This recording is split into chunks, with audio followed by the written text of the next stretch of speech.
গল্পের আসর বাই অগ্নিলা চ্যানেলে আপনারা শুনছেন এরিক মারিয়া রিমার্কের লেখা দ্য নাইট ইন লিসবন, আজের পঞ্চম পর্ব। নিজের কম্পার্টমেন্টে ফিরলাম। আমার সহযাত্রী এখনো আগের মতোই বসে আছে, তবে নার্ভাস হয়েছে আরও। রুমাল বের করে ঘন ঘন মুছছে মুখ আর হাতের ঘাম। জানালা খুলে স্টেশনের দিকে তাকালাম। এখান থেকে পালাবার কোনো উপায় নেই, তারপরেও জানালা খোলা থাকায় একটু স্বস্তি অনুভব করছি। ডাইনিং কারে দেখা দুই গার্ডের একজন উদয় হলো দরজায়। লাগেজ দেখান, হুকুমের সুরে বলল সে। সুটকেস খুলে দেখালাম। আমার সহযাত্রীর লাগেজও চেক করলো লোকটা। ঠিক আছে বলে বেরিয়ে যেতে উদ্যত হলো। তাড়াতাড়ি থামালাম তাকে, বললাম, আমার পাসপোর্ট তো দিলেন না। আমার পার্টনার নিয়ে আসছে, একটু ধৈর্য ধরুন। পার্টনার না, পাসপোর্ট নিয়ে খানিক পরে উদয় হলো পার্টির এক পদস্থ অফিসার। গায়ে কড়া ইস্ত্রি দেওয়া ইউনিফর্ম, চোখে চশমা, পায়ে উঁচু বুট। হাসল সোয়ার্জ। জার্মানরা উঁচু বুটের ভারী ভক্ত। হবে না কেন, মন্তব্য করলাম। ওরা যে পাক তৈরি করে রেখেছে তার মাছ দিয়ে চলতে গেলে তো বুট ছাড়া উপায় নেই। হাতের গ্লাস খালি করলো সোয়ার্জ। সময় নিয়েছে বেশ, খুব অল্পই ড্রিঙ্ক করেছে সে। চকিতে হাত ঘড়িতে চোখ বোলালাম। রাত 3:30। আমাকে ঘড়ি দেখতে দেখে সে বলল, আর বেশিক্ষণ আটকে রাখবো না তোমাকে। গল্পের বাকি অংশটা সুখময়, আর সুখ নিয়ে খুব বেশি কিছু বলার থাকে না। না না, যেভাবে বলছিলে সেভাবেই বলতে থাকো। তাড়াতাড়ি বললাম। শুনতে বেশ ভালো লাগছে। ধরে নিচ্ছি ট্রেনেও ধাপ্পাটা কাজে লেগেছিল। হ্যাঁ, হেলেনের চিঠিটা তার কাছে নিয়ে গিয়েছিল রক্ষী। আমার পাসপোর্ট ফিরিয়ে দিয়ে সে জানতে চাইল সুইজারল্যান্ডে আমার পরিচিত কেউ আছে কিনা। ইতিবাচক জবাব দিলাম। কে? জানতে চাইল অফিসার। অ্যামার আর রোটেনবার্গ। ওরা কুখ্যাত দুই নাৎসি, সুইজারল্যান্ডে থাকে। সেখানে এমন কোনো রিফিউজি নেই যারা ওদের চেনে না বা ঘৃণা করে না। রিফিউজিদের জন্য জলজ্যান্ত আতঙ্ক ওই লোক দুটো। আর কেউ? জিজ্ঞেস করলো অফিসার। আমার লাইনে কাজ করে এমন পরিচিত লোকের অভাব নেই। তাকে বললাম, তবে তাদের নামধাম উচ্চারণ করা বোধ হয় উচিত হবে না। তা অবশ্য ঠিক। সন্তুষ্টির ভাব ফুটল অফিসারের চেহারায়। আপনার জন্য শুভকামনা রইল। হিটলারের জয় হোক। হিটলারের জয় হোক পাল্টা অভিবাদন জানালাম। আমার সহযাত্রী কপাল তত ভালো নয়। ওর সব কাগজপত্র পরীক্ষা করা হলো, বিস্তর প্রশ্ন করা হলো। বেচারা আগেই ঘামছিল। প্রশ্নের তোড়ে তোতলা হয়ে গেল। বসে তাকে তার দুর্দশা দেখা কঠিন। জিজ্ঞেস করলাম, ডাইনিং কারে যেতে পারি? অফিসার বলল, নিশ্চয়ই, লাঞ্চ সেরে আসুন। ডাইনিং কারে ঢুকে আক্কেল গরুম। ভেতরটার লোকে লোকারণ্য। সবচেয়ে ভয়ানক ব্যাপার হলো আমার টেবিলে এক আমেরিকান পরিবার বসে আছে। ওয়েটারকে পাকড়াও করলাম। আমার টেবিলে অন্য লোক কেন? মাফ করবেন স্যার, বিব্রত গলায় বলল ওয়েটার। আমার কিছু করার ছিল না। আমেরিকানদের সঙ্গে পেরে ওঠা যায়? জার্মান তো বোঝেই না, বসেও পড়ে যেখানে সেখানে। কিন্তু ওটা তো আমার টেবিল। আপাতত এখানে বসুন। আরেকটা টেবিল দেখালো ওয়েটার। আমি আপনার ড্রিঙ্ক এনে দিচ্ছি। টেবিল তো টেবিলই, তাই না? বসার জায়গা পেলেই হলো। কি করব বুঝতে পারছি না। 4 জনে একটা পরিবার বসেছে আমার টেবিলে। টাকাটা যেখানে রেখেছি তার ঠিক পাশেই বসেছে একটা ষোড়শী মেয়ে। টেবিলের জন্য হইচই করার সাহস পাচ্ছি না, তাতে হিতে বিপরীত হতে পারে। আমরা এখনো জার্মানির মাটিতে। আমার দ্বিধান্বিতা চেহারা দেখে ওয়েটার বলল, বসে পড়ুন স্যার, ওরা উঠলেই আবার আগের জায়গায় নিয়ে যাব আপনাকে। আমেরিকান তো, এরা বেশি খায় না। অর্ডার দিয়েছে শুধু স্যান্ডউইচ আর কমলার জুস। খেতে সময় লাগবে না। এরপর এখানে বসেই লাঞ্চ করতে পারবেন। আপাতত ড্রিঙ্ক করুন। কিছু করার নেই। নতুন টেবিলে বসে টাকার দিকে লক্ষ্য রাখলাম। অবাক লাগছিল, কয়েক মিনিট আগে জার্মান সীমান্ত পার হবার জন্য সর্বস্ব দিতে প্রস্তুত ছিলাম, অথচ এখন উতলা হয়ে উঠেছি টাকাগুলো ফিরে পাবার জন্য। তার জন্য যদি নিরীহ পরিবারটার সঙ্গে মারামারি করতে হয় তো দ্বিধা করব না। জানালা দিয়ে বাইরে তাকালাম। আমার নার্ভাস সহযাত্রীটিকে নিয়ে যাওয়া হচ্ছে। ওর জায়গায় আমি নেই ভেবে স্বস্তি অনুভব করলাম। একটু সহানুভূতিও হলো, তবে সেই সহানুভূতি খুব একটা খাঁটি নয়। নিজের উপর ঘৃণা হলো, কিন্তু কি করব, মনের উপর তো জোর চলে না। এই মুহূর্তে সীমান্ত পেরোনোটাই আমার জন্য মুখ্য। টাকাগুলো ফেরত চাই। টাকা নয়, ওগুলো আসলে নিরাপত্তার নিশ্চয়তা, নিজের ও হেলেনের আশু ভবিষ্যতের জন্য। তারপরেও টাকা তো, মানুষটাও তো আমি নিজে। আমরা সবসময় ভান দেখাই যে টাকার পরোয়া করি না, টাকার সামনে মাথা নত করব না, অথচ বাস্তবতা যখন সামনে এসে দাঁড়ায় সেই টাকাই হয়ে ওঠে সবচেয়ে গুরুত্বপূর্ণ। জানতে চাইলাম, টাকাগুলো উদ্ধার করতে পেরেছিলে? হ্যাঁ, মাথা ঝাঁকালো সুয়ার্জ। খানিক পর আবারও ডাইনিং কারে হানা দিল সীমান্তরক্ষীরা। যারা চিকেন করায়নি তাদেরকে ডেকে নিয়ে গেল। তাই উঠে যেতে হলো পরিবারটাকে। খাওয়াও শেষ হয়ে গেছিল তাদের। টেবিল খালি হতেই চট করে চলে গেলাম ওখানে, অন্য কেউ বসবার আগেই। টেবিল ক্লথের উপর হাত বুলিয়ে টের পেলাম জায়গা মতো আছে খামটা। জানে পানি ফিরে এলো। ওয়েটার ফের মদ পরিবেশন করলো আমাকে। জিজ্ঞেস করলো, লাগেজ দেখে এসেছেন আপনি? তাকে বললাম, হ্যাঁ। খাবার নিয়ে এসো, খিদেই পেট জ্বলছে। আমরা কি এখন সুইজারল্যান্ডে? না, ট্রেন চলতে শুরু করলে ঢুকবো।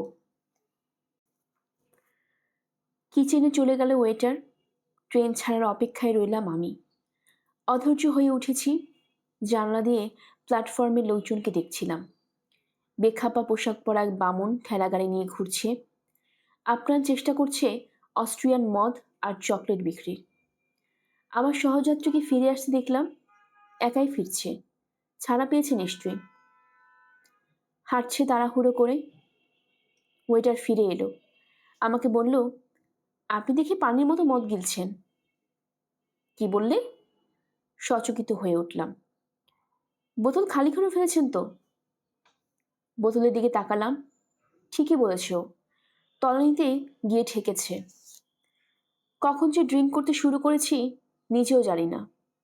তখনই ঝাঁকে দিয়ে উঠল ট্রেন, চলতে শুরু করলো। বোতলটা কাত হয়ে পড়ে যাচ্ছিল, হাতের মুঠোয় ধরে ফেললাম। ওয়েটারকে বললাম, আরেকটা নিয়ে এসো। ওয়েটার চলে গেলে টেবিল ক্লথের তলা থেকে বের করলাম টাকার খাম, চালান করে দিলাম পকেটে। খানিক পর আমেরিকান পরিবারটি ফিরে এলো। একটু আগে আমি যে টেবিলে বসেছিলাম ওটাতে গিয়ে বসলো। ষোড়শী মেয়েটা ক্যামেরা বের করে বাইরে ছবি তুলে ব্যস্ত হয়ে পড়ল। ওকে দোষ দিতে পারছি না, জায়গাটা সত্যিই সুন্দর। মদের বোতল নিয়ে ফিরে এলো ওয়েটার। জানালো, আমরা এখন সুইজারল্যান্ডে। মদের দাম মিটিয়ে মোটা বকশিস দিলাম ওকে। বললাম, মদটা তুমিই রাখো। বিশেষ একটা উপলক্ষ স্মরণ করে আনিয়েছিলাম, কিন্তু প্রথম বোতলটাই আমার জন্য বেশি হয়ে গেছে। খালি পেটে খাচ্ছিলেন তো, তাই? ওয়েটার বলল, হুম, ঠিকই বলেছ, খিদেও মরে গেছে। লাঞ্চ এখন আর করবো না। উঠে পড়লাম আমি। আজকে আপনার জন্মদিন? না, বিবাহ বার্ষিকী। কম্পার্টমেন্টে ফেরার পর কিছুক্ষণ নীরবে কাটল। এরপর মুখ খুলল আমার সহযাত্রী। নার্ভাসনেস কমে গেছে তার, ফাড়া কেটে গেছে বলেই হয়তো। এখন আর ঘামছে না। প্রশ্ন করল, আমরা কি এখন সুইজারল্যান্ডে? হ্যাঁ। আবারও নীরব হয়ে গেল সে। উদাস চোখে তাকিয়ে রইল জানালা দিয়ে। সুইস নামওয়ালা একটা স্টেশনে খানিক পরে থামলাম আমরা। ওখানে সুইস পতাকা উঠছে। সুইস পুলিশের পোশাক পরা দুজন লোক গল্প করছে ব্যাগেজ কারের পাশে দাঁড়িয়ে। ছোট্ট একটা দোকানে বিক্রি করা হচ্ছে সুইস চকলেট আর সসেজ। তারপরেও সন্দেহ যায় না আমার সহযাত্রীর। একটা পত্রিকা কিনল। যে ছেলেটা পত্রিকা নিয়ে এসেছে তার কাছে জানতে চাইল, এটা কি সুইজারল্যান্ড? অবশ্যই। অন্য কোথাও ভেবেছিলেন নাকি? বিরক্ত গলায় বলল ছেলেটা। 10 রাপেন ছাড়ুন। কি? আরে মিয়া, পত্রিকার দাম চাইছি। 10 রাপেন। আমার সহযাত্রীর চেহারা দেখে মনে হলো লটারি জিতেছে। বোধহয় সুইস মুদ্রায় শেষ পর্যন্ত তার মতো পাল্টেছে। আমার কথা বিশ্বাস করেনি এর আগে। পত্রিকা খুলে একটু চোখ বোলালো সে, তারপর নামিয়ে রাখলো পাশে। মুখের আগল খুলে গেল তার, তবে সেটা বুঝতে একটু দেরি হলো আমার। অন্যমনস্ক হয়ে গিয়েছিলাম। ওর ঠোঁট নড়তে দেখে বুঝলাম কিছু বলছে। এবার কান পাতলাম। যাক, বেরোতে পেরেছি ওই হতচ্ছাড়া দেশ থেকে। আমার দিকে চোখ পাকিয়ে বলল সে, তোমরা শুয়োররা ওটাকে নরক বানিয়ে রেখেছ। হ্যাঁ, তোমাকেই বলছি, নাৎসি কুকুর। উফ, কিছু বলতে যেও না। এটা সুইজারল্যান্ড। এখানে তোমাদের হুকুম চলে না। আমি এখন স্বাধীন, যা খুশি তাই বলতে পারি। তুমি কিচ্ছু করতে পারবে না। শয়তানের দল। জার্মানির দুর্দশার জন্য তোমরাই দায়ী। মুখ দিয়ে ফেনা ভাঙছে লোকটার। মনে হচ্ছে কোনো উন্মাদিনীর কথা শুনছি। সন্দেহ নেই, পার্টি সেই অফিসারের সঙ্গে আমার কথাবার্তা শুনে আমাকে ওই গোত্রের মানুষ বলেই ভাবছে সে। চুপচাপ শুনে গেলাম ওর কথা, গায়ে মাখলাম না। আমি নিজেও তখন মুক্তির আনন্দে মশগুল। তোমার সাহস আছে বলতে হবে। খানিক পর বললাম ওকে, তোমার চেয়ে 6 ইঞ্চি লম্বা আমি, গায়ে গতরেও শক্তিশালী। তারপরেও যেভাবে কথা বলছো তাতে সাহসের প্রশংসা না করে পারছি না। বলো বলো, বুক হালকা করে নাও। খেপে গেল লোকটা। খবরদার, আমার সঙ্গে মশকরা করবে না। আমি সহ্য করব না।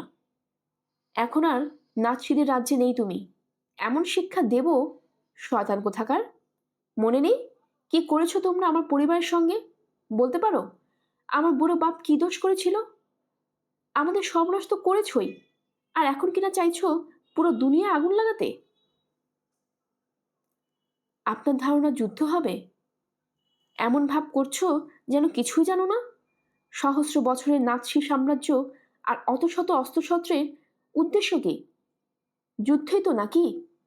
যুদ্ধ ছাড়া টিকবে কি করে তোমরা? নইলে তো দেশের লোকেরাই ছিঁড়ে খুঁড়ে খাবে তোমাদেরকে। আমি একমত। সিটে হেলান দিলাম আমি। জানালা দিয়ে রোদ এসে শান্তির পরশ বোলাচ্ছে যেন। কিন্তু জার্মানি জিতলে কি হবে? থমকে গেল আমার সহযাত্রী। এক মুহূর্ত পর দমে যাওয়া গলায় বলল, তোমরা জিতলে বুঝবো ঈশ্বর বলে কেউ নেই। উঠে দাঁড়ালাম, বললাম, আমার মনের কথা বলেছ। খবরদার, আমাকে ছোবে না।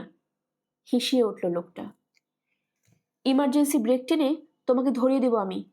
এমনিতেও ধরে দেওয়া উচিত। তোমার পরিচয় আমি জানি, গুপ্তচর কোথাকার। আর সহ্য করা গেল না। বিরক্ত গলায় বললাম, একটু আগে কি বলেছ সেটা নিজেই ভুলে গেছো? এটা স্বাধীন দেশ। এখানে মুখের কথায় কাউকে ধরিয়ে দেওয়া যায় না। জার্মানি ছাড়লেও জার্মানির অভ্যাস এখনো তুমি ছাড়তে পারোনি বন্ধু। লাগেজ নিয়ে আরেক কামরায় চলে গেলাম। মাথা গরম হয়ে আছে লোকটার। ওকে আমার সত্যিকার পরিচয় জানিয়ে দিতে লাভ নেই। বিশ্বাস করবে না, আমাকে নাৎসি ভেবে তীব্র ঘৃণা পোষণ করেছে সে। ঘৃণা এমনই এক জিনিস যা সহজে দূর হয় না। তার চেয়ে ওর সামনে থেকে সরে যাওয়াই যাক। যা হোক, যাত্রা পর্ব নিয়ে আর কথা বাড়িয়ে লাভ নেই। সংক্ষেপে শুধু এতটুকু জানাই, ওই ট্রেনে চড়ে নিরাপদে জুরিখে পৌঁছাই আমি। হঠাৎ বাজনা থেমে গেল। ড্যান্স ফ্লোর থেকে ভেসে এলো চিৎকার চেঁচামেচি। যা অনিবার্য তাই ঘটেছে। ঠোকাঠুকি লেগেছে জার্মান কূটনৈতিক আর ইংরেজি ভদ্রলোকের মধ্যে। পরস্পরকে দোষারোপ করছেন তারা, ইচ্ছাকৃতভাবে ধাক্কা দেবার জন্য। ম্যানেজার আর দুজন ওয়েটার মধ্যস্থতা করার চেষ্টা করল, তবে হালে পানি এলো না। বাদক দল তাদের তুলনায় চালাক। ওরা নতুন সুর ধরল। এবার ট্যাঙ্গো বাজছে। বিপাকে পড়ে গেলেন বিবদমান দুপক্ষ। গান বাজনার মাঝে হট্টগোল করা মুশকিল। নাচতেও পারছেন না। ইংরেজ ভদ্রলোক একটু একটু ট্যাঙ্গো জানলেও জার্মানি কূটনৈতিক একেবারেই পারেন না। আশেপাশের লোকজন নাচ শুরু করায় বিচ্ছিন্ন হয়ে পড়লেন দুজনে। রাগে ফুঁসতে ফুঁসতে খানিক পর উভয়ে ফিরে গেলেন যার যার টেবিলে। ডুয়েলে নামলেই পারত, হালকা গলায় বলল সুয়াজ। ভালো একটা মজা দেখা যেত তাহলে। বাদ দিন, বললাম আমি। জুরিখে পৌঁছবার পর কি ঘটল? আমার প্রশ্নটা যেন শুনতে পেল না সুয়াজ। বলল, এখানে আর ভালো লাগছে না, অন্য কোথাও বলে কেমন হয়? কোথায় যেতে চান? ছোটখাটো কোনো বার নিশ্চয় খোলা পাওয়া যাবে। এখানে গা গুলাচ্ছে, মনে হচ্ছে যেন একদল লাশের মাঝে বসে আছি, যারা যুদ্ধ যুদ্ধ খেলছে। বিল মিটিয়ে দিল সুয়াজ। ওয়েটারকে জিজ্ঞেস করলো কোনো বার খোলা পাওয়া যাবে কিনা। এক টুকরো কাগজে ঠিকানা লিখে দিল ওয়েটার। আমাদের বুঝিয়ে দিল কিভাবে সেখানে যেতে হবে। বাইরে পা দিয়ে রাতের সৌন্দর্যে বিমোহিত হলাম। তারার দল এখনো ঝিলমিল করছে, কিন্তু দিগন্তের কাছে একটু পরিষ্কার হয়ে এসেছে আকাশ। বাতাসে মিশে আছে সমুদ্রের নোনা গন্ধ আর ফুলের সুবাস। এই লিসবনের বৈশিষ্ট্য দিনে যেমনই দেখাক না কেন, রাত হলেই পরিণত হবে রূপকথার নগরীতে। রেশমি পোশাক গায়ে আলোকিত সিঁড়ি ভেঙে নিচে কালো সমুদ্রের সঙ্গে মিলনের জন্য ছোটে। সমুদ্র যেন তার প্রেমিক। কিছুক্ষণ নীরবে দাঁড়িয়ে রইলাম দুজনে। খানিক পর সুয়াজ বলল, একসময় জীবনকেও এতটা সুন্দর ভাবতাম আমরা, তাই না? জবাব দিলাম না। জীবনের সংজ্ঞা পাল্টে গেছে আমার জন্য। নদীতে নোঙর করা জাহাজটা এখন আমার জীবন, আমার গন্তব্য। যথেষ্ট চড়াই উতরাই পেরিয়ে এসেছি যে পিছনের দিনগুলোয়। আর জানাই, এখন আমরা চাই বৈধ পাসপোর্ট, ভিসা আর টিকিট। জীবনের চাওয়া পাওয়া ওটুকুতে এসে ঠেকেছে। রোমান্টিকতার স্থান নেই হৃদয়ে। সামনে ইশারা করল সুয়াজ। শহরটা আজ যেমন দেখছ, সেদিন জুরিক নগরীও তেমনই সুন্দর লেগেছিল আমার কাছে। মনে হয়েছিল যা কিছু হারিয়েছি সব এবার ফিরে পাব। যদিও জানতাম সময় আর তরল বিষের মধ্যে কোনো পার্থক্য নেই। ওই বিষই আমরা প্রতিনিয়ত একটু একটু করে পান করি। শুরুতে শক্তি যোগায় ওটা, অমরত্বের স্বপ্ন দেখায়, কিন্তু আস্তে আস্তে বাড়ে বিষক্রিয়া, ভাঙতে শুরু করে শরীর। তখন বাকি জীবনের বিনিময়ে যৌবন ফিরে পেতে চাইলেও লাভ নেই। এমনই ভয়ঙ্কর সেই সময় নামের বিষ। বড় ভয়ানক তার প্রতিক্রিয়া। একমাত্র দৈব হস্তক্ষেপে তাকে ঠেকানো যেতে পারে। জুরিক ছিল আমার জন্য সেই দৈব হস্তক্ষেপ। দীর্ঘশ্বাস ফেল সুয়াজ, স্থির হয়ে তাকিয়ে দূরের ঝলমলে শহরের দিকে। আজকের রাত আমার জীবনের সবচেয়ে কষ্টকর রাত। খানিক পর আস্তে আস্তে বলল সে। অথচ আমি চাই রাতটাকে স্মরণীয় করে রাখতে। স্মৃতি দিয়ে কি তা ধরা যাবে না? নিশ্চয়ই যাবে। সৌভাগ্যের কথাই ধরো, নিখুঁত সৌভাগ্য বলে কিছু নেই। কিছু না কিছু খামতি থাকেই, কিন্তু সৌভাগ্যের মেয়াদ যখন শেষ হয় আর আমরা স্মৃতিচারণ শুরু করি, তখন সব ঘাটতি ভুলে যাই, মনে রাখি শুধু ভালো অংশগুলো। সেটাই চিরস্থায়ী হয়ে যায়। আজকে রাতেও তেমন কিছু করতে চাই আমি, ভালো কিছু, যাতে স্মৃতিচারণ করতে গেলে খারাপ অংশগুলো আর মনে না পড়ে। বুদ্ধিটা কেমন? করুণা হলো বেচারার জন্য। বুঝতে পারছি জীবনে খুব নাজুক একটা মোড়ে এসে পৌঁছেছে সে। সান্ত্বনা দেবার জন্য বললাম, ভালো বুদ্ধি, কিন্তু স্মৃতির উপর তো খবরদারি চলবে না। কি মনে থাকবে আর কি ভুলে যাবে তা এক্ষুনি বুঝবে কি করে? সুয়াজ বলল, এটা ঠিক বলেছ। বরং জোর করে কিছু ভুলতে চাইলে সেটা আরো ভালো মতো জেঁকে বসে মনে। তার চেয়ে ওসব নিয়ে মাথা না ঘামিয়ে নিজের মতো সুখ স্মৃতি তৈরি করার কাজ চালিয়ে যাওয়া তো যেতে পারে। কি বলো? মন নিজেই ঠিক করে নিবে কোন স্মৃতি রাখবে আর কোনটা ফেলে দেবে। নিচের শহরের দিকে তাকালো সে। ওখানে কোথাও কাঠের কফিনে শুয়ে আছে তার স্ত্রী, আর নোঙর করে অপেক্ষা করছে একটা জাহাজ। ক্ষণিকের জন্য তার চেহারা থেকে প্রাণের চিহ্ন উধাও হলো। মনে হলো একটা লাশের মুখ দেখছি। তবে কয়েক মুহূর্ত পরে আবার কিছুটা স্বাভাবিক হয়ে এলো। ঢালু রাস্তা ধরে নামতে শুরু করলাম আমরা। হাঁটতে হাঁটতে আনমনে কথা বলতে শুরু করলো সুয়াজ। কে আমরা? কি আমাদের পরিচয়? যারা পৃথিবী ত্যাগ করেছে তাদের স্থান আজ কোথায়? কোনটা সত্য, জলজান্ত মানুষ, নাকি তার স্মৃতি?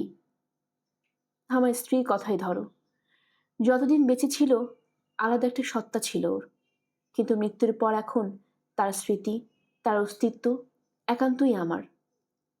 এক অর্থে মৃত্যু আমাদেরকে এমনভাবে বিনত করেছে যা জীবিত অবস্থায় সম্ভব ছিল না। আর কেউ কোনোদিন ওকে কেড়ে নিতে পারবে না আমার কাছ থেকে। অথচ তারপরেও কথা থেকে যায়। কতদিন ওকে ধরে থাকতে পারবো আমি? কতদিন ওর স্মৃতি অটুট রাখতে পারবো মনের গহীনে? সময়ের সঙ্গে ওর স্মৃতিও কি ফিকে হতে শুরু করবে না? এসব ভাবলে আর মাথা ঠিক থাকে না। যেভাবেই হোক হেলেনের স্মৃতি আমি অক্ষত রাখতে চাই। রাস্তা যে অংশে এসে পৌঁছেছি তার পাশ দিয়ে একটা সিঁড়ি নেমে গেছে পাহাড়ের ঢাল ধরে। পথচারীরা যাতে সংক্ষিপ্ত পথে নিচে পৌঁছতে পারে তার ব্যবস্থা। এদিকটায় সম্প্রতি কোনো উৎসব বা মেলা হয়েছে বোধ হয়। বিয়ে বাড়ির মতো রাস্তার উপর দিয়ে ঝুলানো হয়েছে রং বেরঙের বাল্ব। দুপাশে খাম্বাগুলো জড়ানো হয়েছে ফুলের মালা দিয়ে। সামনে উঁচু করে স্থাপনা করা হয়েছে বাতিওয়ালা বিশাল এক তারা। এখন অবশ্য সবে নিষ্প্রাণ, বাতি জ্বলছে না, ফুলের মালাগুলো শুকিয়ে গেছে। উৎসব শেষ হয়েছে বহু আগে, রয়ে গেছে শুধু তার চিহ্ন। হাতে চিরকুটের সঙ্গে ঠিকানা মিলিয়ে নিল সোয়াজ। তারপর পাশের একটা বাড়ির দিকে ইশারা করে বলল, ওই যে ওটাই। টোকা দিতেই খুলে গেল দরজা। রোদে পোড়া চামড়ার এক লোক অভ্যর্থনা জানিয়ে ঢুকতে দিল আমাদেরকে। পা রাখলাম নিচু ছাতলা একটা কামরায়। তৃতীয় শ্রেণীর এক মধ্যশালা, দেয়াল ঘেঁষে রাখা মদের ব্যারেলের শাড়ি আর অল্প কয়টা টেবিল, ব্যাস এই। খদ্দের বলতে আমরা ছাড়া রয়েছে এক জুটি। মদ আর মাছ ভাজার অর্ডার করলাম। আর কিছু পাওয়া যায় না এখানে। সুয়াজ জানতে চাইল, কখনো জুরিখে গেছো? হ্যাঁ, ওখানে অ্যারেস্টও হয়েছি। জেলগুলো সুন্দর, অন্তত ফ্রান্সের চেয়ে, বিশেষ করে শীতকালে। আমাদের মতো মানুষদের জন্য চমৎকার থাকার জায়গা। দুর্ভাগ্য যে 2 সপ্তাহের বেশি কাউকে আটকে রাখে না ওরা। তারপরেই ঘাড় ধাক্কা দিয়ে বের করে দেয় দেশ থেকে। মাথা ঝাঁকালো সুয়াজ। প্রকাশ্যে সীমান্ত পেরোতে পেরে এক ধরনের স্বাধীনতা অনুভব করছিলাম। কমে গিয়েছিল ভয়। রাস্তায় পুলিশ দেখে আর আটকে উঠতাম না। অস্বস্তি যেটুকু হতো সেটা আমাকে নলবলব্ধ স্বাধীনতার মূল্য বোঝাতো। জীবনে বিপদে প্রয়োজন আছে, সায় জানালাম আমি। বিপদের ভয়ে মানুষকে সচেতন করে রাখে। সত্যি সত্যি বিপদে না পড়লেই হলো। তোমার তাই ধারণা? অদ্ভুত চোখে আমার দিকে তাকালো সুয়াজ। আমার তো মনে হয় সচেতনতা থাকার জন্য শুধু বিপদের ভয় যথেষ্ট নয়, আরো বেশি কিছু প্রয়োজন। হয়তোবা মৃত্যু ভয়। ওর চেয়ে বড় ওষুধ আর কিছু নেই। মৃত্যুর কথা ভাবলেই আরো অনেক কিছু সম্পর্কে ভাবতে বাধ্য হয় মানুষ। কোত্থেকে যেন একটা বেড়াল এসে গা ঘেঁষল আমাদের টেবিলের পাড়ায়। এক টুকরো মাছ ছুঁড়ে দিলাম ওটার দিকে। মুখে মাছ তুলে চলে গেল ওটা। সোয়ার্জের উদ্দেশ্যে প্রশ্ন ছুড়লাম, জুরিখে তোমার স্ত্রীর সঙ্গে দেখা হয়েছিল? হ্যাঁ, আমার হোটেলে। অসনাব্রুকে দুজনের মাঝে যে জড়তা ছিল তা কেটে গেছে ততদিনে। হেলেনের মনে তখন আর কোনো দুঃখ বা অভিযোগ নেই। আমার সঙ্গে দেখা করতে এলো এক নতুন নারী, যাকে আমি ভালোবাসি। 9 বছরের এক বর্ণহীন অতীত আমাদের এক সুতোয় বেঁধেছে ঠিকই, কিন্তু তখন সেই অতীত হয়ে উঠেছে গুরুত্বহীন। সীমান্ত পেরোনোর সঙ্গে সঙ্গে মুছে গেছে সব গ্লানি, যেন নতুন করে জন্ম নিয়েছি আমরা। পূর্ণজন্মে সে আনন্দ বেশ কিছুদিন টিকেছিল, আর সেটা কৃতিত্ব হেলেনের। শেষের দিকে আমি আর পারছিলাম না, কিন্তু হেলেন যে হাসি আনন্দে ছিল তাতেই আমি সন্তুষ্ট বোধ করছিলাম। যতদিন বেঁচে ছিল জীবনকে উচ্ছল চঞ্চল রাখার দায়িত্ব ও এক হাতে পালন করে গেছে। কিন্তু আজ আমার পালা। আজ সে কারণেই এত সব কথা বলছি তোমার সঙ্গে। চাইছি জীবনে আনন্দ ফিরে পেতে, তাহলে হয়তো শান্তি পাবে ওর আত্মা। জিজ্ঞেস করলাম, জুরিখে কতদিন ছিলে তোমরা? সুরাজ বলল, 1 সপ্তাহ। তবে জুরিখ ছাড়লেও দেশ ছাড়িনি আমরা, কারণ সুইজারল্যান্ডই তখন একমাত্র দেশ যার গায়ে যুদ্ধের হাওয়া লাগেনি। কয়েক মাস চলার মতো টাকা ছিল আমাদের সঙ্গে। হেলেনও কিছু গহনা নিয়ে এসেছিল। তাছাড়া ফ্রান্সে ছিল আসল সোয়ার্জের রেখে যাওয়া ছবিগুলো। প্রয়োজন হলে ওগুলো বিক্রি করে টাকা জোগাড় করে রাখতে পারতাম। যখনকার কথা বলছি সেটা 1939 সালে গ্রীষ্ম। ঈশ্বর যেন পণ করেছিলেন শেষবারের মতো পৃথিবীকে দেখিয়ে দিবেন শান্তি কি এবং পৃথিবী কি অমূল্য সম্পদ হারাতে বসেছে। স্বপ্নের মতো দিন কাটাচ্ছিলাম আমরা। জুরিক ছেড়ে যখন দক্ষিণ লেক ম্যাগিউরে চললাম, মনে হচ্ছিল অসম্ভবের রাজ্যে সোনার তরী বেয়ে চলেছি। জুরিখে থাকতেই পরিবারের কাছ থেকে চিঠি আর টেলিফোন পেয়েছিল হেলেন। সুইসদের রেজিস্ট্রেশন সিস্টেম খুব পাকা। ওকে খুঁজে পেতে কষ্ট হয়নি ওদের। প্রশ্ন মানে ব্যতিব্যস্ত করে তুলেছিল বেচারিকে। বুঝ দেবার জন্য ও জানিয়েছিল শহরের বাইরে এক বিশেষজ্ঞের কাছে যাবে, তাই কয়েকদিন দেরি হবে ফিরতে। কিন্তু ওরা বিশ্বাস করেছে বলে মনে হয়নি। পারলে রোজই ফোন করে জেরা করে আর কি। সে অবস্থায় হোটেলে থাকা নিরাপদ বলে মনে হলো না। বলে রাখা ভালো, একই হোটেলে থাকলেও আমরা থাকতাম আলাদা দুটো কামরায়। আমার ভুয়া পাসপোর্টের সঙ্গে ওর পাসপোর্টে লেখা পদবি মিলে না। কাজেই নিজেদের স্বামী স্ত্রী হিসেবে দাবি করতে পারছিলাম না আমরা। সে এক অদ্ভুত পরিস্থিতি। এক আইনে আমরা বিবাহিত, আরেক আইনে নই। নতুন পরিবেশ, দীর্ঘ বিচ্ছেদ আর হেলেনের আমূল পরিবর্তনের ফলে বিচিত্র অনুভূতি হতো আমার। মনে হতো জেগে জেগে স্বপ্ন দেখছি। বিশ্বাস করতে কষ্ট হতো জীবনের সুখ ফিরে এসেছে। মাঝে মাঝে চিমটি কাটতাম নিজেকে। পরক্ষণে বুঝতাম স্বপ্ন নয়, বাস্তবে বাস করছি। নিজেকে মনে হতো এক মুক্ত বিহঙ্গ, যার স্বাধীনতার কোনো সীমা পরিসীমা নেই। তবে সুখের বাগানে সাপের আগমন ঘটতে দেরি হলো না। এক সকালে হেলেনকে ডাকতে গিয়ে দেখলাম অচেনা এক লোকের সঙ্গে কথা বলছিল। আমাকে দেখে লোকটার সঙ্গে পরিচয় করে দিল। মিস্টার ক্রাউস, জার্মান কনসুলেট থেকে এসেছেন। আমার সঙ্গে ফরাসি ভাষায় কথা বলল। মসিয়া রেনুয়া বলে ডাকলো আমাকে। ক্রাউসের চোখে দ্বিধা ফুটতে লাগলাম। ভাঙা ভাঙা ফরাসিতে লোকটা জানতে চাইল আমি বিখ্যাত চিত্রশিল্পী রেনুয়ার আত্মীয় কিনা। হেসে বলল হেলেন, হারেন না, ইনি জেনেভার মানুষ, তবে জার্মান ভাষায় কথা বলতে পারেন। রেনুয়ার অনুরাগীও বটে। আপনি ইমপ্রেশনিস্ট পেন্টিংয়ের ভক্ত? জানতে চাইল ক্রাউস।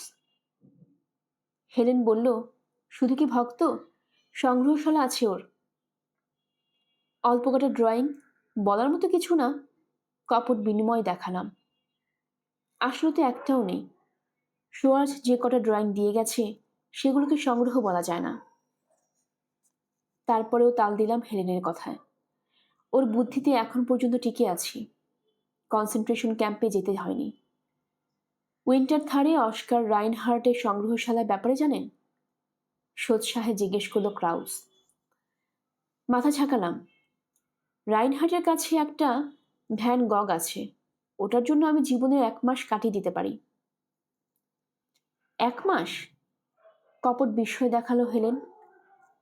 তবে ক্লাউস সহজ পাত্র নয়। আমাকে পরীক্ষা করার জন্য জিজ্ঞেস করল, কোন পেন্টিংয়ের কথা বলছেন? নাম কি ওটার? The garden of insane asylum. হাসল ক্লাউস। আসলেই অপূর্ব ওটা। কথায় বোঝা গেল শিল্পানুরাগী মানুষ এই ক্লাউস। চিত্রকলা নিয়ে কথা বলতে শুরু করলো। লুভার মিউজিয়ামের প্রসঙ্গ উঠতেই যোগ দিতে পারলাম আলোচনায়। আর সেটা পরলোকগত সুয়ার্জের কাছ থেকে পাওয়া শিক্ষার কল্যাণে। হেলেনের কৌশল এখন আমি বুঝতে পারছি। ধাপ্পা দিতে চাইছে ক্লাউসকে, যাতে আমাকে ওর স্বামী বা রিফিউজি বলে সন্দেহ করতে না পারে লোকটা। জার্মান কনসুলেটকে বিশ্বাস নেই। সুইস পুলিশে খবর দিয়ে আমাকে ধরে দিতে পারে। ক্লাউসের আচরণ থেকেও বুঝতে পারছি সে আমাকে দিয়ে বেফাঁস কিছু বলাবার চেষ্টা করছে। পা দিলাম না তার ফাঁদে। খানিক পর আমার মিথ্যে পরিচয়ের সঙ্গে কাল্পনিক এক পরিবারের বিবরণও জুড়ে দিল হেলেন। স্ত্রী আর 2 সন্তান আছে আমার। স্ত্রীর নাম লুসিয়েন, আর বড় মেয়েটি চমৎকার পিয়ানো বাজায়।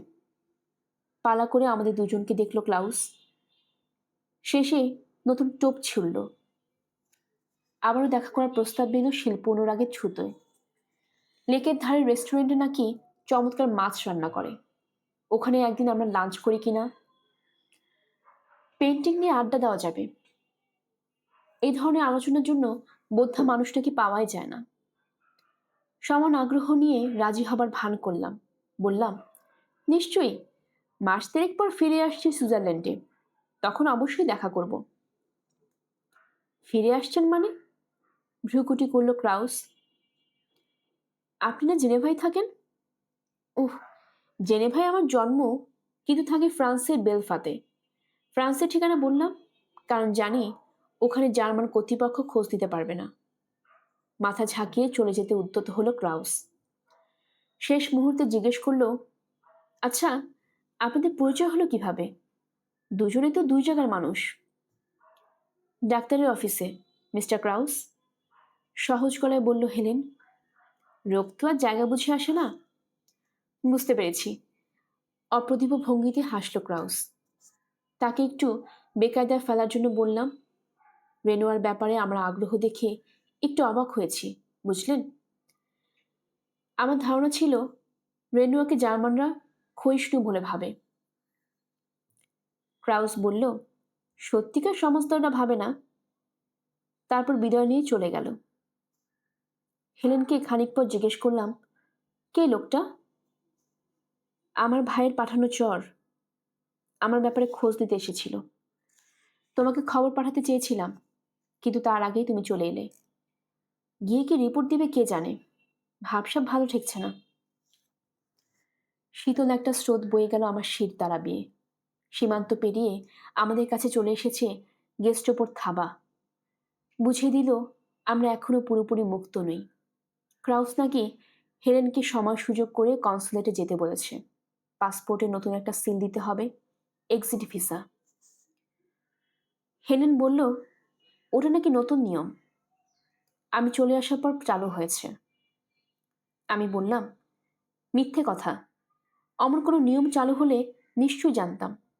রিফিউজিরা এসব খবর সবার আগে পায়, ভুলে যেও না এখনে। ওরা তোমার পাসপোর্ট বাজেয়াপ্ত করতে পারে। তখন আমিও তোমার মতো রিফিউজি হয়ে যাব? হ্যাঁ, যদি না তুমি দেশে ফিরে যাও। হেলেন স্পষ্ট গলা জানিয়ে দিল, আমি থাকছি, কনসুলেটে যাব না, দেশেও ফিরব না। এই বিষয়ে এর আগে আলোচনা করিনি আমরা, কিন্তু কত সহজে নিজের সিদ্ধান্ত জানিয়ে দিল। নতুন চোখে ওর দিকে তাকালাম। ওর পিছনে জানালা দিয়ে আকাশ, লেকের একটা অংশ আর গাছের সারি দেখতে পাচ্ছি। উজ্জ্বল পটভূমিতে কালো দেখাচ্ছে সুন্দর মুখটা। অধৈর্য গলায় বলল হেলেন, নিজেকে দায়ী ভেবো না, তোমার কথা জার্মানি থেকে আসেনি। তুমি যদি এখানে নাও থাকতে, তাও আমি ফিরে যেতাম না, বুঝতে পেরেছ? যুগবোধ বিস্মিত ও লজ্জিত হয়ে বললাম, বুঝেছি, তবে আমিও কথা ভাবছি না। জানি জোসেফ, এই বিষয়ে আর কথা বলো না, কখনো না। ক্লাউস আবার আসবে, আমি বললাম। ও কিংবা অন্য কেউ? মাথা ঝাঁকালো হেলেন। তোমার পরিচয় জেনে গেলে ঝামেলা পাকাবে। আমরা দক্ষিণে চলে যাই না কেন? ইটালিতে যাওয়া যাবে না। মুসোলিনির পুলিশের সঙ্গে গেস্টাপোর বড়ই তহরম মহরম। আর কোথাও যাওয়া যায় না? সুইজারল্যান্ডে থাকা যায়, দক্ষিণের টিসেনু, লোকার্নো বা লুগানোতে যেতে পারি। তাই চলো। সেদিনই বিকালের ট্রেন ধরলাম। 5 ঘন্টা পর পৌঁছলাম আসকোনায়। লোকান্ডা সোভিয়েতরা বাইরে বসে অনুভব করলাম জায়গাটার সঙ্গে জুরিখের প্রকৃত তফাৎ 5 নয় 50 ঘন্টার। পরিবেশটা ইটালিয়ান, পুরো শহরে টুরিস্টের ভিড়। সাঁতার, সূর্য স্নান বা দর্শনীয় জায়গা ঘুরে বেড়ানো ছাড়া আর কোনো চিন্তা নেই তাদের মাথায়। যেন সময় থাকতেই যতটা পারে জীবনকে উপভোগ করে যেতে চাইছে। যুদ্ধ বাঁধার আগে শান্তির শেষ সময়টার কথা কি খেয়াল আছে তোমার? ইউরোপের আকাশে বাতাসে তখন এক অদ্ভুত আশা উড়ে বেড়াচ্ছিল। আমি বললাম, হ্যাঁ, সবাই ভাবছিল কোনো অলৌকিক ঘটনা ঘটবে। দ্বিতীয়, এমনকি তৃতীয় মিউনিক চুক্তি হবে। সুরাজ বলল, আসলে সেটা ছিল আশা নিরাশার গোধূলি। থমকে গিয়েছিল সময়। আসন্ন বিপর্যয়ের ছায়ায় সব অবাস্তব মনে হচ্ছিল। আকাশে যেন সূর্যের সঙ্গে পাল্লা দেবার জন্য উদয় হয়েছিল এক উজ্জ্বল ধূমকেতু। সত্যি মিশতে বুঝতে পারছিল না মানুষ। ভেবেছিল সবকিছুই সম্ভব। জিজ্ঞেস করলাম, তোমরা এরপর কোথায় গেলে? ফ্রান্সে। না গিয়ে উপায় ছিল না। উদ্বাস্তুদের জন্য দেশটা কঠিন জায়গা হলেও সব রাস্তা ফ্রান্সের দিকে নির্দেশ করছিল। সুইজারল্যান্ডে আমাদের খোঁজ পেয়ে গিয়েছিল ক্রাউস। 1 সপ্তাহ যেতে না যেতেই হেলেনের কাছে চিঠি এসে হাজির। অনতি বিলম্বে ওকে জুরিক বা লুগানোর কনসুলেটে হাজিরা দিতে হবে। খুব জরুরি দরকার। পালাতে বাধ্য হলাম। সুইজারল্যান্ডে খুব ছোট দেশ। ওদের নজরদারিও এত নিখুঁত যে চোখ এড়িয়ে থাকার উপায় নেই। যেখানেই যাই ধরা পড়ব। যে কোনো দিন আমার কাগজপত্র চেক হতে পারে। পাসপোর্টের জারিঝুরি ফাঁস হয়ে গেলে লাথি মেরে বের করে দেবে দেশ থেকে। লুগানোতে গেলাম আমরা। জার্মান কনসুলেটের ধারে কাছে ঘেঁষলাম না। তার বদলে হাজির হলাম ফরাসি কনসুলেটে। আমাদেরকে 6 মাসের ট্যুরিস্ট ভিসা দিল ওরা। ব্যাপারটা রীতিমতো অপ্রত্যাশিত। 3 মাসে বেশি পাবো বলে আশা করিনি। হেলেনের কাছে জানতে চাইলাম, কখন যেতে চাও? আগামীকাল। রংকো নামের এক গ্রামের রেস্টুরেন্টে শেষবার ডিনার করলাম আমরা। জায়গাটা পাহাড়ের ওপরে। সেখান থেকে পরিষ্কার চোখে পড়ে বিশাল হ্রদের দৃশ্য। গাছে গাছে ঝুলছিল রঙিন জাপানি লণ্ঠন। গোলাপ আর জেসমিন ফুলে সুগন্ধ ভাসছিল বাতাসে। স্থির হয়েছিল হ্রদের পানি। নীল আকাশের গায়ে মাথা তুলে পাহাড়গুলো যেন আভিজাত্য ঘোষণা করছিল। স্প্যাগেটি, পিকাতা আর নোস্ট্রানো ওয়াইন দিয়ে ডিনার সারলাম আমরা। সন্ধ্যাটা একই সঙ্গে বিষণ্ণ ও মধুর লাগছিল। হঠাৎ হেলেন বলল, চলে যেতে হবে ভাবলেই খারাপ লাগছে। গ্রীষ্মটা এখানে কাটে যেতে পারলে খুশি হতাম। ও কথা বলার অনেক সুযোগ পাবে। আর কি বলবো বলো? ওর উল্টোটা তো অনেকবার বলেছি। কোন কথা? কোথাও যেতে পারি না বলে দুঃখ পেতাম না সবসময়। হেলেনের হাত ধরলাম। রোদে পুড়ে বাদামি হয়ে গেছে ওর ত্বক। খুব সহজেই রং বদলায়। গায়ের রং গাঢ় হলে উজ্জ্বল দেখায় চোখ দুটো। আমি তোমাকে ভালোবাসি হেলেন, বললাম স্পষ্ট ভাষায়। এই প্রকৃতি, এই সন্ধ্যা, সবকিছু তার সাক্ষী। আর তোমার পাশাপাশি আমি ভালোবাসতে শুরু করেছি নিজেকেও। কারণ আমার ভেতরে রয়েছে তোমার প্রতিবিম্ব। আমার জীবনে তাই দুজন হেলেন, একজন সামনে, একজন মনের গহীনে। ঈশ্বরকে ধন্যবাদ। তার বলতে, হাসলো হেলেন। এসো, তার নামে পান করি। একেবারে জাদু দেখিয়ে দিয়েছেন তিনি। তোমার মতো কাঠখোট্টা মানুষের মুখ দিয়ে ভালোবাসার কথা বের হচ্ছে। আমি তো বিশ্বাসই করতে পারছি না। আমি বললাম, কাঠখোট্টা থাকতে দিলে কই? আমাকে একেবারে বদলে দিয়েছো তুমি হেলেন। খোলস ভেঙে প্রজাপতি যেমন সূর্যের আলোয় রঙিন ডানা মেলে, ঠিক সেভাবে আমার সমস্ত খোলস ভেঙে দিয়েছো তুমি। খাওয়া শেষে হাঁটতে শুরু করলাম আমরা। ক্রুজ আর ফুলে ভরা গোরস্থান পেরিয়ে নামতে থাকলাম আসকোনার দিকে। মন্ত্রমুগ্ধের মতো অবস্থা আমাদের। পাম আর আলিয়ন্ডার গাছের সারি যেন শুষে নিয়েছে সব দুশ্চিন্তা। আকাশ ভরে উঠেছে তারায়, যেন মখমলের এক বিশাল চাঁদোয়া ঝিকমিক করছে মাথার উপরে। আশকোনার বিভিন্ন দোকানপাট থেকে আলোর রেখা গিয়ে আছড়ে পড়ছে লেকে। ঝিলমিল করছে পানি। দূর থেকে ভেসে আসছে মৃদুমন্দ বাতাস। লেকের পাড়ে একটা বাড়ি ভাড়া করেছিলাম আমরা। সেখানে পৌঁছলাম এক সময়। হেলেন জিজ্ঞেস করল, যে টাকা আছে তাতে কতদিন চলবে? হিসেব করে চললে 1 বছর, 1.5 বছরও চলতে পারে। হিসেব না করলে বড় জোর এই গ্রীষ্মটা। তাহলে হিসেব করা ছেড়ে দাও। গ্রীষ্ম খুব দ্রুত ফুরোয় হেলেন। হ্যাঁ, একটু যেন রেগে গেল। গ্রীষ্ম দ্রুত ফুরোয়, জীবনও দ্রুত ফুরোয়। কেন ফুরোয় জানো? আমরা জানি বলে। কিন্তু বিড়ালের কথা ধরো, প্রজাপতির কথা ধরো, ওরা জানে না বলেই জীবনকে উপভোগ করতে পারে ওরা, কোনো ধরনের দুশ্চিন্তা বা দুর্ভাবনা ছাড়া। আমরা কেন জানতে গেলাম? প্রশ্নটার অসংখ্য উত্তর আছে। আমাকে অন্তত একটা শোনাও। আমরা অন্ধকার ঘরে দাঁড়িয়ে, ঘরের জানলা দরজা খোলা, বললাম, একটা উত্তর হলো, অন্তহীন জীবন আমাদের অসহনীয় হয়ে উঠত। অসহনীয় হয়ে উঠত? ঈশ্বরের মতো? মানতে পারলাম না। অন্য উত্তর দাও। পৃথিবীতে সুখের চেয়ে দুঃখের পরিমাণ বেশি। আমাদের সৌভাগ্য যে অত দুঃখ সইবার আগে মৃত্যুবরণ করতে পারি। কয়েক মুহূর্তের জন্য নীরব হয়ে গেল হেলেন, তারপর বলল, কথাটা একদম সত্য নয়। লোকে সান্ত্বনা পাবার জন্য অমন কথা বলে, কারণ বেঁচে থাকতে চাইলেও সেটা সম্ভব নয়। মরতে আমাদের হবেই। মৃত্যুকে যন্ত্রণার হাত থেকে মুক্তি পাবার উপায় ভেবে এক ধরনের আশা পেতে চায় তারা। পুরোটাই বিশ্বাসের ব্যাপার। আমার মধ্যে ওসব নেই। মৃত্যুর ওপারে আরো ভালো কিছু থাকতে পারে, এ কথা বিশ্বাস করো না তুমি? কোনো কিছুতেই আমার বিশ্বাস নেই। একদিন নম্বর আসবে, সেদিন সব শেষ, এটাই শেষ কথা। গায়ের কোট খুলে বিছানায় ছুঁড়ে ফেলল হেলেন। আমরা সবাই কয়েদি, বন্দিশালা থেকে পালাতে চাইছি। ক্ষণিকের জন্য হয়তো সক্ষম হব, কিন্তু শেষ পর্যন্ত ধরা পড়তেই হবে। সেখানেও কিন্তু আশাই কাজ করছে। আমরা তো তাই চাই। চাইলে কি সব হয়? বর্তমান পৃথিবী আর যুদ্ধের বেলাতেও কথাটা খাটে। সবাই আশায় আছে, অথচ শেষ পর্যন্ত যুদ্ধ হবেই। যুদ্ধকে ঠেকানো সম্ভব, মৃত্যুকে নয়। ঠাট্টা করো না, চেঁচিয়ে উঠল হেলেন।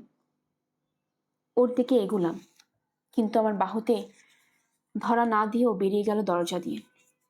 কিছু কিছু আমিও গেলাম। আবছা আলোয় দেখলাম ওর দু চোখ দিয়ে অশ্রু নামছে। জানতে চাইলাম বিস্ময় নিয়ে, কি হয়েছে তোমার? নেশায় ধরেছে আমাকে, দেখতে পাচ্ছ না? নেশা? হ্যাঁ, মদ অনেক বেশি খেয়ে ফেলেছি। মোটেও বেশি খাওনি হেলেন, এখনো এক বোতল রয়ে গেছে। পকেট থেকে একটা আনকোড়া বোতল বের করে দেখালাম।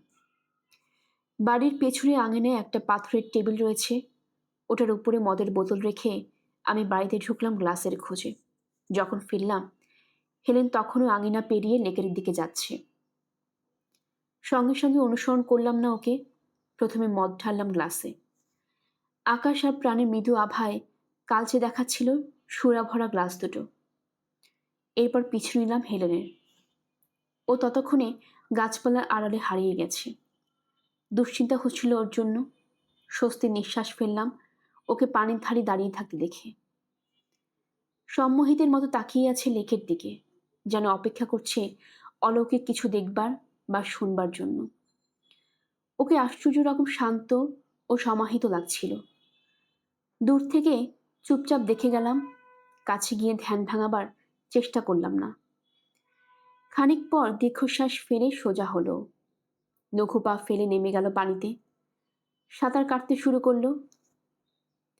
এক ছুটে বাড়ি থেকে ওর তোয়ালে আর বাথরুম নিয়ে এলাম। এরপর হাত পা ছড়িয়ে বসলাম একটা বড় পাথর খণ্ডের ওপর। চুপচাপ দেখছি হেলেনের সাবলীল সাঁতার। দূর থেকে খুব ছোট দেখাচ্ছে ওকে। একবার ভাবলাম ডেকে ফিরিয়ে আনি। পরক্ষণে বাতিল করলাম চিন্তাটা। হয়তো কোনো অজানা প্রশ্নের উত্তর খুঁজছে ও নিজের মাঝে।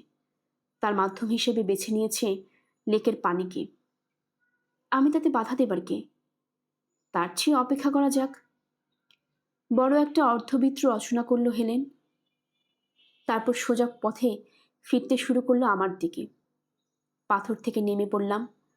তীরের কাছে এসে একে একে জিজ্ঞেস তোর তার কাঁধ, কোমর আর পা। এক ছুটে আমার কাছে চলে এলো। কি ঠান্ডা রে বাবা, কাঁপতে কাঁপতে বলল হেলেন। ভয়ও লাগছিল। শুনেছি এদিককার পানিতে অক্টোপাস আছে। বড় মাছ ছাড়া আর কিছু নেই এদিকে। হেসে আশ্বস্ত করলাম ওকে। বাড়িয়ে ধরলাম তোয়ালে। তবে রাতের অন্ধকারে পানিতে নামলে একটু ভয় লাগাই স্বাভাবিক। যা রটে তার কিছুটা তো বটে। মাথা মুছতে মুছতে বলল হেলেন, এত কিছু থাকতে অক্টোপাসের কথা বলবে কেন? যার অস্তিত্ব নেই তার কথা কি বলো কেউ? এই যুক্তি দিয়ে ঈশ্বরের অস্তিত্ব প্রমাণ করা সম্ভব। তুমি ঈশ্বরে বিশ্বাস করো না? আজ রাতে আমি সবকিছুই বিশ্বাস করতে রাজি। আমার গায়ে সেটে এলো হেলেন। বাথরব জড়িয়ে দিলাম ওর কাঁধে। পুনর্জন্মে বিশ্বাস করো? ও জানতে চাইল। হ্যাঁ, নির্দ্বিধায় জবাব দিলাম। হেলেন দীর্ঘশ্বাস ফেলে বলল, যাক, বাঁচা গেল। এ নিয়ে নতুন করে তর্ক যেতে চাইছিলাম না। ক্লান্ত আমি, ঠান্ডাও লাগছে। ভুলে গিয়েছিলাম লেকের পানি সরাসরি পাহাড় থেকে নামছে। মদ ছাড়াও এক বোতল গ্রাপ্পা কিনে এনেছি রেস্টুরেন্ট থেকে। এক ধরনের ব্র্যান্ডি ওটা, আঙ্গুরের লতা থেকে তৈরি, বেশ কড়া। গা গরম করার জন্য ঝুড়ি নেই এর। বাড়িতে ফিরে ওর জন্য একটা গ্লাসে ঢাললাম, তারপর তুলে দিলাম হাতে। এখান থেকে যেতে ইচ্ছে করছে না। গ্রাপ্পায় চুমুক দিয়ে বলল হেলেন, আগামীকাল আর খারাপ লাগবে না। ওকে বললাম, কাল আমরা প্যারিসে যাব। ওখানে তো কখনো যাওনি তুমি। দুনিয়ার সবচেয়ে সুন্দর শহর, যেখানে আমরা সবচেয়ে সুখী থাকবো। আমার চোখে সেটাই দুনিয়ার সবচেয়ে সুন্দর জায়গা। কথাটা কি হাস্যকর শোনাচ্ছে? হাসলাম একটু। আর একটু গ্রাপ্পা দিব? মাথা ঝাঁকালো হেলেন। ওর গ্লাস ভরে দিলাম। আরেকটা গ্লাস নিলাম নিজের জন্য। এরপর দুজনে বসে রইলাম আঙ্গিনায়। একটু পর ঘুম চোখে জড়িয়ে এলো ওর, তাই আলগোছে ওকে তুলে নিলাম বিছানায়। আমার পাশে শুয়ে ঘুমিয়ে পড়ল, কিন্তু ঘুম এলো না আমার। খোলা দরজা দিয়ে চেয়ে রইলাম পিছনের আঙিনার দিকে। ধীরে ধীরে নীল, তারপর রূপালি হয়ে এলো গাছপালা। ঘণ্টাখানেক পর উঠে কিচেনে গেল হেলেন। ফিরে এলো একটা চিঠি নিয়ে। আমরা যখন রসকুতি ছিলাম তখন এসেছি। পড়েছিল ডাকবাক্সে। মার্টিন্স লিখেছে, জানালো। খাম খুলে পড়ে দেখলো চিঠিটা। ওকে জানতো তুমি এখানে? জিজ্ঞেস করলাম। হ্যাঁ। কি লিখেছে? আমার বাড়িতে জানিয়ে দিয়েছে যে ওর পরামর্শই সুইজারল্যান্ডে বিশেষজ্ঞ দেখাতে যাচ্ছি আমি। ফিরতে কয়েক সপ্তাহ দেরি হবে। তুমি মার্টেন্সের কাছে কখনো চিকিৎসা করিয়েছ? মাঝে মাঝে। কি হয়েছিল? তেমন কিছু না। চিঠিটি ব্যাগে ঢুকিয়ে রাখলো হেলেন। আমাকে পড়তে দিল না। ওর তলপেটে একটা সাদা রেখা দেখলাম, আগে দেখিনি। কদিনে ওর চামড়া রোদে পোড়ায় দাগটা স্পষ্ট হয়েছে। জিজ্ঞেস করলাম, কিসের দাগ ওটা? একটা মামুলি অপারেশন করিয়েছিলাম। কি অপারেশন? মেয়েলি ব্যাপার, তোমার না জানলেও চলবে। কিন্তু আর প্রশ্ন নয়। বাতি নিভিয়ে দিলে হেলেন, এখন ঘুমাও। সুখ, বলল সোয়াজ, স্মৃতিকে কত রঙেই না রাঙায়। লন্ড্রিতে ধোয়া সস্তা কাপড়ের মতো রং ছড়াবে, কিন্তু টিকবে না। যা হোক, প্যারিসে গিয়ে লেফট ব্যাংকের একটা ছোট্ট হোটেলে উঠলাম আমরা। সে হোটেলে লিফট নেই, জরাজীর্ণ সিঁড়ি, ঘরগুলো ছোট ছোট, কিন্তু কামরা থেকে রাস্তার বইয়ের দোকান, আদালত আর বিখ্যাত নটরদাম গির্জা দেখা যেত। আমাদের দুজনের তখন পাসপোর্ট আছে, কাজেই 1939 সালের সেপ্টেম্বর পর্যন্ত মানুষের জীবন ফিরে পেয়েছিলাম। মানে যুদ্ধ বাধার আগ পর্যন্ত আর কি। আগে যখন প্যারিসে ছিলেন, একদিন হেলেন জিজ্ঞেস করলো আমাকে, চলতে কিভাবে? কাজ করার অনুমতি ছিল তোমার? মাথা খারাপ? বেঁচে থাকার অনুমতি ছিল না, কাজের অনুমতি দেবে কে? তাহলে পেট চলতো কি করে? ঠিক মনে নেই, তবে অনেক কাজই করেছি। একটাও বেশি দিন টেকে নেই। ফরাসিরা অত আইনের ধার ধারে না। কম বেতনে কাজ করতে চাইলে কাজ জুটানো কঠিন না। জাহাজে মাল ওঠানোর কুলিগিরি থেকে শুরু করে হোটেলে বেয়ারা কাজ করেছি, কখনো মোজা, টাই, শার্ট ফেরি করেছি। কিছুদিন জার্মান ভাষা শিখিয়ে রোজগার করেছি। মাঝে মাঝে রিফিউজি কমিটি থেকে সাহায্য পাওয়া যেত, আবার কখনো ঠেকায় পড়ে নিজের জিনিসপত্র বেচেছি। কয়েকবার সুইস পত্রিকায় আর্টিকেল লিখেও টাকা পেয়েছিলাম। খবরের কাগজে কোনো চাকরি পাওনি? না। তার জন্য পাসপোর্ট, ভিসা আর রেসিডেন্স পারমিট প্রয়োজন। আমার শেষ পেশা ছিল অশিক্ষিত লোকজনের হয়ে চিঠি লেখা।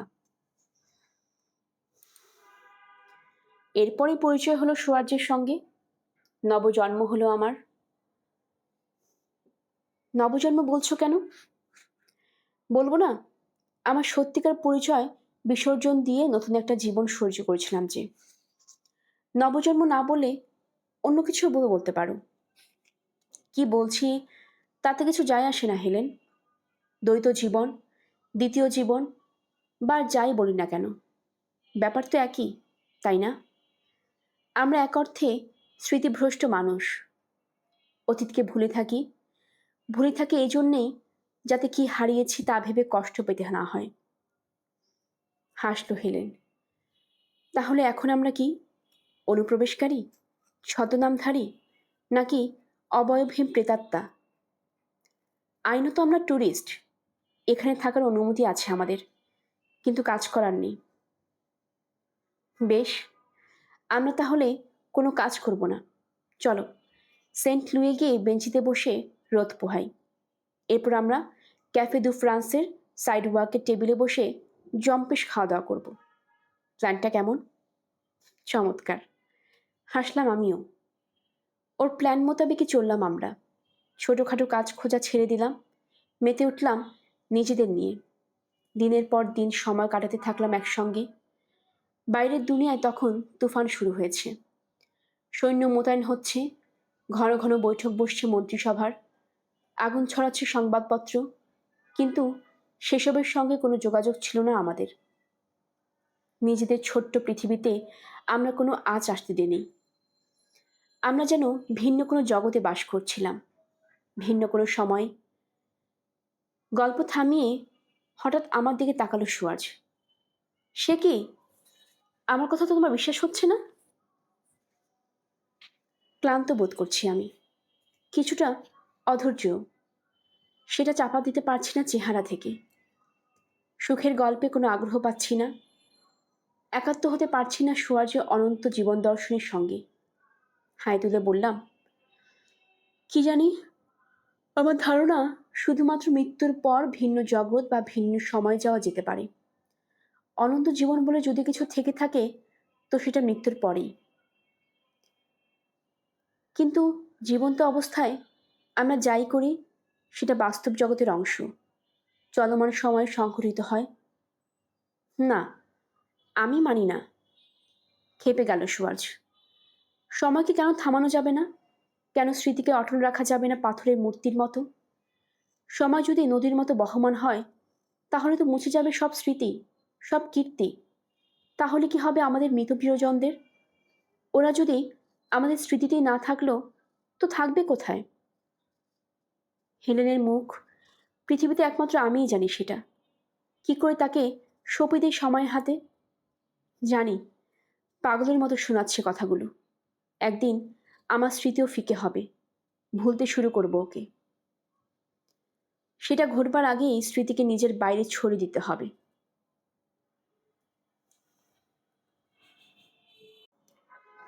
সেটা ঘটবার আগেই স্মৃতিকে নিজের বাইরে ছড়িয়ে দিতে হবে, যাতে আমি ভুললেও সেই স্মৃতি নষ্ট না হয়।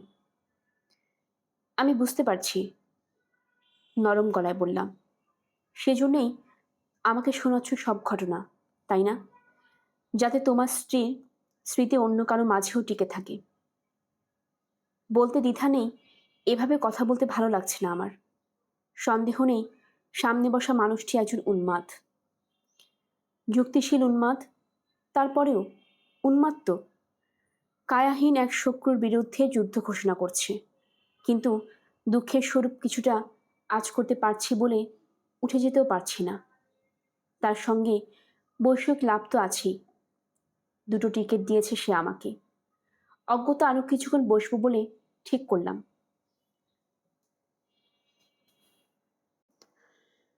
গল্পের আসর বাই অগ্নিলা চ্যানেলে আপনারা শুনছিলেন এরিক মারিয়া রেমার্কের লেখা দ্য নাইট ইন লিসবন।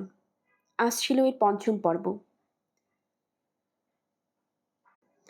আপনারা যারা নতুন আছেন আমাদের চ্যানেলে কাইন্ডলি সাবস্ক্রাইব করবেন, বন্ধুদের সাথে শেয়ার করে দিবেন। আমরা নিয়মিত গল্প পাঠ করছি। যদি ভালো লেগে থাকে লাইক শেয়ার করবেন। সবাই ভালো থাকবেন। ধন্যবাদ।